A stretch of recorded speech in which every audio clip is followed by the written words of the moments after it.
नमस्कार। आपसे बता दें, मेरे साथ शिवनंदन भारती सर हैं और शिक्षक भर्ती में लगभग 21 से 22 प्रकार का केस हुआ है। सभी केस सर ही देख रहे हैं, तो सर से जानेंगे कल जो डिसीजन आया है एनएम को लेकर, उस केस से इस केस में कितना प्रभाव पड़ सकता है। क्या बीपीएससी टीआरई 2 का वैकेंसी रद्द हो सकता है?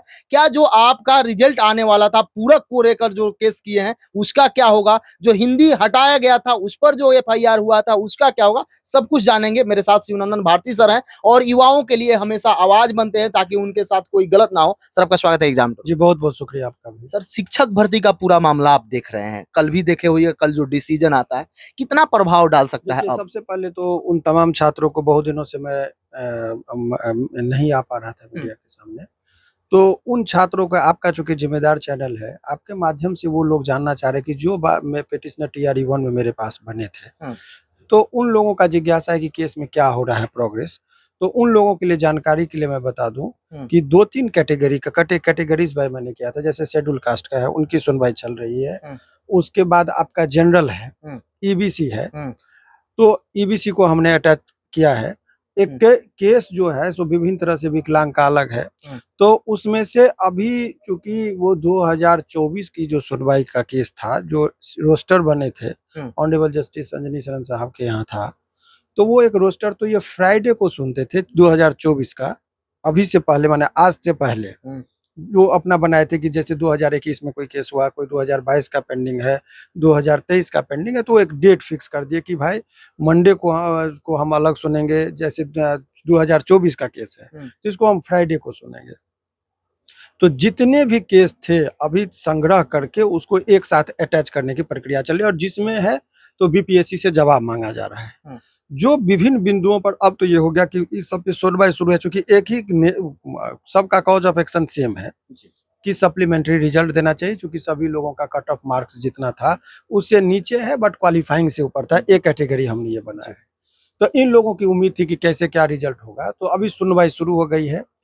हर एक शुक्र को होता था, लेकिन अब आज से नया नियम हुआ कि मंडे को भी सुनवाई अब शुरू हो गई है। तो अब वो शुक्र वाला चीज, शुक्र को चूंकि टाइड अप मैटर लग जा रहा था जी, तो ऐसे में वो समय कम मिलता था, तो अब उसको मंडे को अब वो सुनने लगे हैं। तो मंडे टू मंडे अब उस पर प्रोग्रेस होगा। तो मुझे लग रहा है कि बहुत दोस्त 1 से 2 महीना में सभी लोगों का रिजल्ट का, मुझे लग रहा है कि आसपास तरीके से हाई कोर्ट से जो है सो डायरेक्शन हमको मिल जाएगा। वो फाइनल आर्गूमेंट के बाद वो निर्णय पर आ जाएगा। तो अब ज्यादा वक्त नहीं बचा है। नंबर सेकंड की बहुत लोगों को लगता है कि जीतने की संभावना पर, तो ये जो ऑनरेबल हाई कोर्ट ने जो अभी जजमेंट दिया है एएनएम में, वही सेम इशू था कि क्या खेल के नियम बीच में बदले जाएंगे। यानी कि जो उस टाइम के चेयरमैन थे, अरे भाई, पेड कोर्स खरीद के थक चुके हैं आप, तो आ जाइए ऑफिसर्स एकेडमी के यूट्यूब चैनल पर। जी हां, ऑफिसर्स एकेडमी पूरी तैयारी करा रहा है फ्री में यूट्यूब चैनल पर, क्वालिटी कंटेंट दे रहा है 24 घंटे लाइव। अभी सब्सक्राइब कीजिए, अभी साथियों, अभी सर्च कीजिए द ऑफिसर एकेडमी, जुड़िए हमारे साथ और तैयारी कीजिए पूर्णतः फ्री। बीपीएससी के अतुल बाबू, उन्होंने विज्ञापन के बाद अनेकों चेंज किया। जैसे निगेटिव मार्किंग नहीं होना चाहिए, कुछ सब्जेक्ट को हटाया, कुछ सब्जेक्ट को क्वालिफाइंग किया, बहुत सारे चीजों को किया। तो विज्ञापन के बाद क्या खेल के नियम बीच में बदले जाएंगे जब खेल स्टार्ट हो जाएंगे?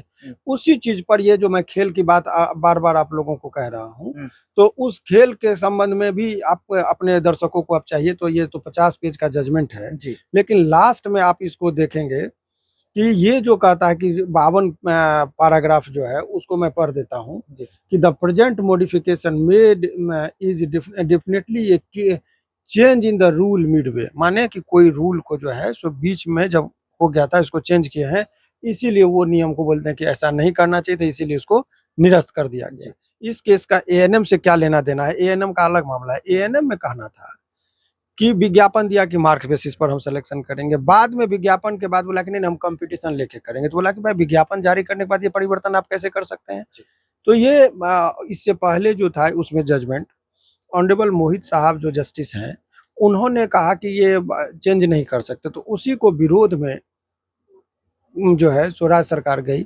तो यहाँ जो डबल बेंच जो होता है ऑनरेबल चीफ जस्टिस साहब का, उन्होंने बात को सहमति दिया कि नहीं आप खेल के नियम बीच में मत बदलिए, यानी कि जो भी आपको परिवर्तन करना है वो विज्ञापन से पहले कर दीजिए, विज्ञापन के बाद आप ऐसा नहीं कर सकते हैं। तो ये डबल बेंच का भी अप्रूवल आ गया हालांकि उसको एनएम वाले जा रहे हैं सुप्रीम कोर्ट, वो अलग मामला है, वो एक अलग इशू है, क्योंकि लेकिन इससे एक बिंदु ये स्पष्ट हो गया कि अब उस जजमेंट के आलोक में कि ये जो बीपीएससी का जो केस है उसमें इसका बहुत लाभ मिलेगा। ये कह देना कि मैं जीत ही जाऊंगा अभी, तो वो थोड़ा सा एक्साइटमेंट में ज्यादा बातें हो जाएगी कहना, लेकिन ये इसके संभावना को बहुत ज्यादा प्रबल कर दिया, चूंकि हमारे पिटीशन में वो सारा बात इंगित है जिस चीज को हम लोगों ने लिया, और सहमति भी 2 नहीं 3 जजों का हो गया। ऑनरेबल हाई कोर्ट में जो चीफ जस्टिस साहब है उनका भी वही मत पर सहमति है। तो ये आज का ये जजमेंट से जो टीचर के जो पिटिशनर जो बने हैं हमारे पास, उन लोगों के लिए जरूर उत्साहवर्धक ये जजमेंट रहा है। एक प्रश्न आता है कि कोई भी जो फाइल होता है उसमें पिटिशनर जो बनते हैं, कोई आदेश भी आता है तो केवल उन्हीं को लाभ मिलता है, या उन्हीं के अगर कोई बच्चे हैं जैसे मान लीजिए पिटिशनर बने हैं आपके पास और जजमेंट आता है तो केवल उन्हीं को बेनिफिट मिलेगा या और स्टूडेंट को भी मिल सकता है उनके पास जितना? कोर्ट का अलग अलग मत होता है। कोर्ट पहले कहती है, कोई जरूरी नहीं है, ऐसा भी हो सकता है कि जनरल ऑर्डर पास हो और सभी लोगों को लाभ मिल जाए, लेकिन कभी कभी क्या होता है कि जो पिटिशनर आपके पास बना है तो उन पर कोर्ट कहती है कि जो बना है यानी कि ये सजग है, तो सजग लोगों को पहले रिलीफ मिलना चाहिए। तो कहते हैं कि जो उसमें स्पेसिफिक ऑर्डर होता है कि जो हम माने इसमें जो रिलीफ दिया जाए तो जो पिटिशनर है उनको दिया जाए, क्योंकि वो सजग है, उनको प्रायोरिटी दी जानी चाहिए, ऐसा होता है। लेकिन ऐसा हो ही जाएगा ये भी कहना ठीक नहीं, लेकिन हाँ जो पिटिशनर है उनको वरीयता दी जाएगी। सामान्यतः इस तरह का जनरल ऑर्डर बहुत रेयरली इस तरह, चूंकि सिविल नेचर का केस होता है, इसमें व्यक्तिगत क्षति की बात होती है, तो व्यक्तिगत क्षति में जो पिटिशनर रहता है सिविल नेचर में उनको लाभ दिया जाता है, जनरल ऑर्डर जनरली नहीं पास किया जाता है। तो ये भी एक संभावना, लेकिन वो डिस्क्रिशनरी पावर होता है कि यदि उसका एप्लीकेशन वो चाहते हैं कि मास लेवल पर हो तो सभी जो पिटिशनर नहीं बना है उनको भी लाभ मिल सकता है। परंतु जो पिटिशनर बना है वो देखिए, जो नहीं बना है उसको लाभ मिल भी सकता है, नहीं भी मिल सकता है, संभावना पर है, परंतु जो पिटिशनर मिल गया उसको लाभ मिलेगा ही, इस बात की गारंटी है। यही चीज अंतर है दोनों में। एक विद्यार्थी प्रश्न ये पूछ रहे थे कि जैसे मान लीजिए जब नियम दिए तो उसमें तो लगभग कितने बदलाव किए, लेकिन सबसे बड़ा TRE 2 में बदलाव हुआ था, हिंदी को हटा दिए थे जो क्वालिफाइंग सब्जेक्ट था, विद्यार्थी पढ़े थे। एक जनरली भी सोचा जाए तो सब विद्यार्थी कुछ तमाम तरह से चीजों को जब आप देखेंगे, मैंने कहा ना कि 22 बिंदु पर सारा लिया गया है। आरक्षण के रोस्टर का था, उसमें बहुत सारे ग्राउंड हम लोगों ने लिया है, सबको इतना विस्तार से बताना अभी समय नहीं है आपको, लेकिन इतना चीज आप जान लीजिए कि उसमें 22 बिंदु पर किया गया है, जिसमें एक अहम बिंदु ये भी था कि वो नियम जो है सो बाद में चेंज किए हैं विज्ञापन के बाद। इतना ही नहीं, निगेटिव मार्किंग था at the time of the advertisement, बाद में उन्होंने हटाया। तो ऐसा नहीं करना चाहिए था उनको, तो या तो वो सप्लीमेंट्री रिजल्ट देंगे या नहीं तो पूरे रिजल्ट को निरस्त करके फिर से वो रिजल्ट को दे सकते हैं, रिवाइज रिजल्ट का। तो ये सारा रिलीफ का पोर्शन है। तो ये जो हम लोग शुरुआती दौर में जो देखिए, ये तो इतनी अनियमितता बढ़ती गई है, आज तक इतिहास में ऐसा को नहीं हुआ होगा। लगभग 2 से 2,500 पिटिशनर बने, यानी केस हुआ है, पिटिशनर बने। बीपीएससी में इतने व्यापक पैमाने पर कभी केस नहीं हुआ था जितना सीरीज ऑफ केसेस इनके ऊपर माने रीट के माध्यम से हुआ है। तो अनियमितता बढ़ती गई है, ऐसा छात्रों को लग रहा है, तभी तो इतने पिटिशनर बन रहे हैं।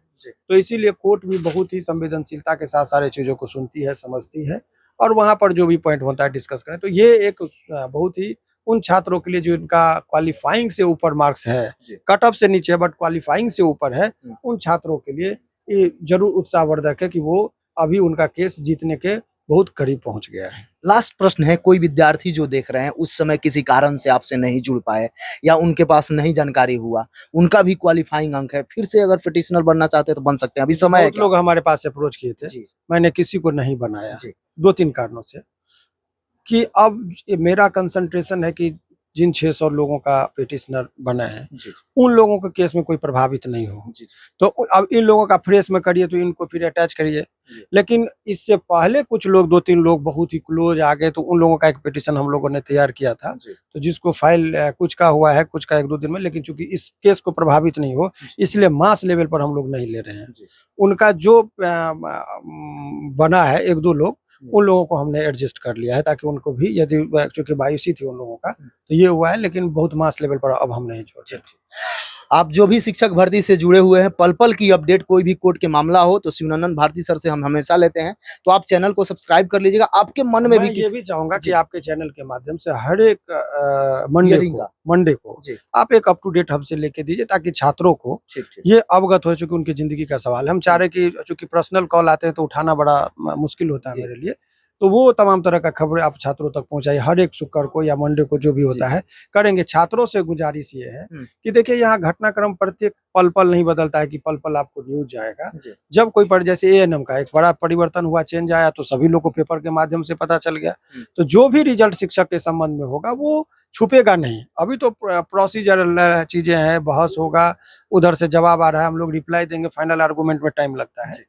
तो आपको जैसे जैसे वक्त बीतेगा आपको पता चलेगा। थोड़ा धैर्य बना के रखेंगे। छात्रों को पर्सनल कॉल करने की जरूरत नहीं है, आपको न्यूज के माध्यम से 10 दिन 15 दिन पे कुछ ना कुछ अप टू डेट हम देते रहेंगे। बहुत बहुत शुक्रिया। बहुत बहुत धन्यवाद। यदि आप चैनल पर नए हैं, चैनल को सब्सक्राइब कर लें, लोगों में शेयर करें। जय हिंद।